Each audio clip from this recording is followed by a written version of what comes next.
പിതാവിൻ്റെയും പുത്രൻ്റെയും പരിശുദ്ധാത്മാവിൻ്റെയും നാമത്തിൽ ആമേൻ. യേശുവിൽ ഏറ്റവും സ്നേഹമുള്ള സഹോദരങ്ങളെ, ഈ ക്രിസ്മസിൽ നിങ്ങൾക്കെല്ലാവർക്കും വേണ്ടി ഞങ്ങൾ പ്രാർത്ഥിക്കുന്നു. നിങ്ങളുടെ എല്ലാവരുടെയും കുടുംബങ്ങളെ ദൈവം വലിയ ഒരു അനുഗ്രഹമാക്കി മാറ്റട്ടെ എന്ന് ഞങ്ങൾ നിങ്ങൾക്ക് വേണ്ടി പ്രാർത്ഥിക്കുന്നു.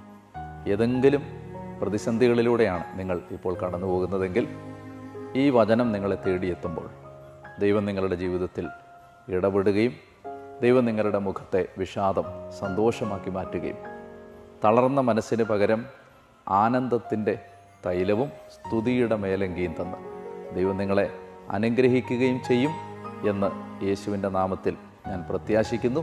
നിങ്ങൾക്ക് വേണ്ടി പ്രാർത്ഥിക്കുന്നു. ക്രിസ്മസിന് വേണ്ടി നിങ്ങളോട് ഞാൻ പങ്കുവെക്കാൻ ആഗ്രഹിക്കുന്ന ദൈവത്തിൻ്റെ വചനത്തിൽ നിന്നുള്ള ഒരാശയം, പൂജാരാജാക്കന്മാർ, ജ്ഞാനികൾ, പൗരസ്ത്യദേശത്ത് നിന്നെത്തിയവർ ഉണ്ണിയേശുവിനെ അമ്മയായ മറിയത്തോടും യോസേപ്പ് പിതാവിനോടും കൂടി സന്ദർശിച്ച് കാഴ്ച വസ്തുക്കൾ സമർപ്പിക്കുന്നതിനെക്കുറിച്ചാണ്. അവർ സമർപ്പിച്ച കാഴ്ച വസ്തുക്കൾ എന്തൊക്കെയായിരുന്നു? പൊന്ന്, മീറ, കുന്തിരിക്കം. പരമ്പരാഗതമായി ഈ 3 കാഴ്ചദ്രവ്യങ്ങളെ പിതാക്കന്മാർ വ്യാഖ്യാനിച്ചിട്ടുള്ളത് യേശുവിൻ്റെ രാജത്വത്തെയും പ്രവാചകത്വത്തെയും പൗരോഹിത്യത്തെയും സൂചിപ്പിക്കുന്ന അടയാളങ്ങളായിട്ടാണ്.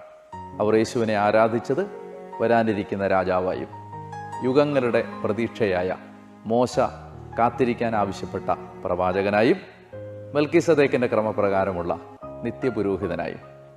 ഇങ്ങനെ ആ ഉണ്ണിയായ മിശിഹായെ കണ്ട് അവർ യേശുവിൻ്റെ രാജത്വത്തെയും പ്രവാചകത്വത്തെയും പൗരോഹിത്യത്തെയും ആരാധിച്ചു. എന്നാൽ ഞാൻ നിങ്ങളോട് പങ്കുവെക്കാൻ ആഗ്രഹിക്കുന്നത് അതിൻ്റെ പിന്നിലുള്ള മറ്റൊരു ആത്മീയ രഹസ്യത്തെക്കുറിച്ചാണ്. തികച്ചും ദാരിദ്ര്യം നിറഞ്ഞ, വേവലാതിയും വറുതിയും പട്ടിണിയും ദുരിതവും കണ്ണീരും നിസ്സഹായതയും മാത്രം സ്വന്തമായി ഉണ്ടായിരുന്ന ഒരു കുടുംബമായിരുന്നു നസറത്തിലെ ഈ തിരുക്കുടുംബം. യോസേപ്പ് പിതാവ് ഒരു പാവപ്പെട്ടവനായിരുന്നു. പരിശുദ്ധ കന്യകാമാതാവ് ദരിദ്രയായിരുന്നു.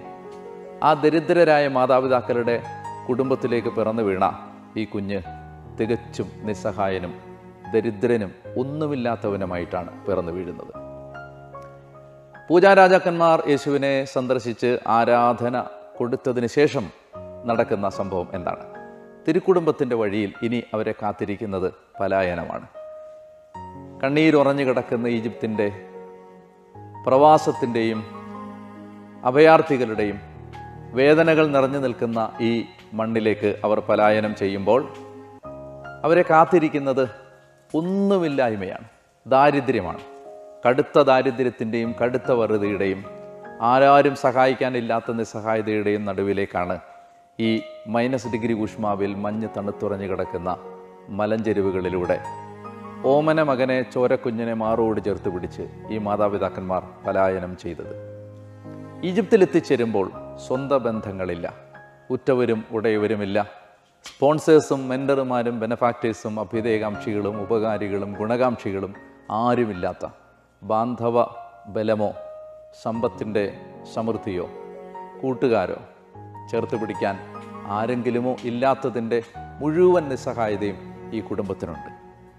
ഏറ്റവും ലളിതമായി പറഞ്ഞാൽ പച്ചപ്പട്ടിണിയിലേക്കും തികച്ചും നിസ്സഹായമായ ദാരിദ്ര്യത്തിലേക്കുമാണ് ഈ കുടുംബം ഈജിപ്തിലേക്ക് കടന്നു പോകുന്നത്. അവിടെ അവർക്ക് ആരുമില്ല. ആ സമയത്ത് എങ്ങനെ ഈജിപ്തിലെ ഈ പലായനത്തിൻ്റെയും പ്രവാസത്തിൻ്റെയും കാലം ഈ കുടുംബം അതിജീവിക്കും? അവരെ ആര് സഹായിക്കും? അതിജീവിക്കാൻ ഭക്ഷണം വാങ്ങാൻ അവർക്ക് പണം എവിടെയാണ്?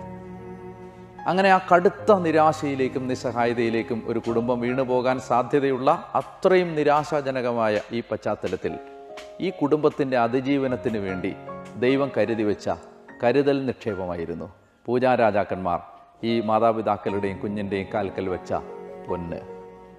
ആ സ്വർണം, ആ പൊന്ന് ഈ കുടുംബം ഈജിപ്തിലെ പ്രവാസത്തെ അതിജീവിക്കാനുള്ള സ്വർഗസ്ഥനായ പിതാവിൻ്റെ മുൻകരുതലായിരുന്നു. ആ ദാരിദ്ര്യത്തിൻ്റെ കൊടും പട്ടിണിയുടെ, ആ നിസ്സഹായതയുടെ മൂർധന്യാവസ്ഥയിലേക്ക് ദൈവം നീട്ടിക്കൊടുത്ത കൈയായിരുന്നു പൂജാരാജാക്കന്മാർ അവരുടെ കാൽക്കൽ വെച്ച പൊന്ന്. ആ പൊന്ന് ഈജിപ്തിലെ പ്രവാസത്തിൻ്റെ കാലത്ത് ദാരിദ്ര്യത്തെ അതിജീവിക്കാൻ ഈ കുടുംബത്തെ സഹായിച്ചു. ഈ ക്രിസ്മസിന് എനിക്ക് നിങ്ങളോട് പറയാനുള്ളത്, കൊടിയ കടബാധ്യതയുടെയും കൊടിയ ദാരിദ്ര്യത്തിൻ്റെയും ജപ്തി നടപടികളുടെയും വലിയ സാമ്പത്തിക തകർച്ചയുടെയും ബിസിനസ് നഷ്ടത്തിൻ്റെയും നിങ്ങൾ ആരംഭിച്ച എല്ലാ കാര്യത്തിലും സാമ്പത്തികമായ തിരിച്ചടികളുടെയും നടുവിലാണ് നിങ്ങൾ ഈ ക്രിസ്മസ് ആഘോഷിക്കുന്നതെങ്കിൽ സ്വർഗസ്ഥനായ പിതാവ് നിങ്ങൾക്ക് വേണ്ടി ഒരു കരുതൽ നിക്ഷേപം, സ്നേഹത്തിൻ്റെ നിങ്ങൾ ഇന്ന് വരെയും തിരിച്ചറിഞ്ഞിട്ടില്ലാത്തതും കണ്ടിട്ടില്ലാത്തതുമായ നീട്ടിത്തരുന്ന അവിടുത്തെ കരം നിങ്ങൾക്ക് വേണ്ടി കരുതി വെച്ചിട്ടുണ്ട്. അത് നിങ്ങളെ തേടിയെത്തുക തന്നെ ചെയ്യും. ദൈവം ആരെയോ നിങ്ങൾക്ക് വേണ്ടി ഒരുക്കിയിട്ടുണ്ട്. ദൈവം ഏതോ ഒരു വഴി നിങ്ങൾക്ക് വേണ്ടി ഒരുക്കിയിട്ടുണ്ട്. ആ പിതാവിനെ പൂർണ്ണമായും ആശ്രയിച്ചുകൊണ്ട് നമുക്ക് ഈ ക്രിസ്മസിലേക്ക് കടക്കാം. ഈ പുതിയ വർഷം നിങ്ങൾക്ക് അങ്ങനെ വലിയ ഒരു അനുഗ്രഹമായി മാറട്ടെ എന്ന്, നിങ്ങളുടെ ജീവിതത്തെയും കുടുംബത്തെയും ദൈവം ഒരു അനുഗ്രഹമാക്കി മാറ്റട്ടെ എന്ന് ഏറ്റവും സ്നേഹത്തോടെ ഞങ്ങൾ പ്രാർത്ഥിക്കുന്നു. ഈശോ മിശിഹായ്ക്ക് സ്തുതിയായിരിക്കട്ടെ. ക്രിസ്മസ് പുതുവത്സര ആശംസകൾ നേർന്നുകൊണ്ട് മൗണ്ട് കാർമൽ ധ്യാന കേന്ദ്രം, തിരുവനന്തപുരം.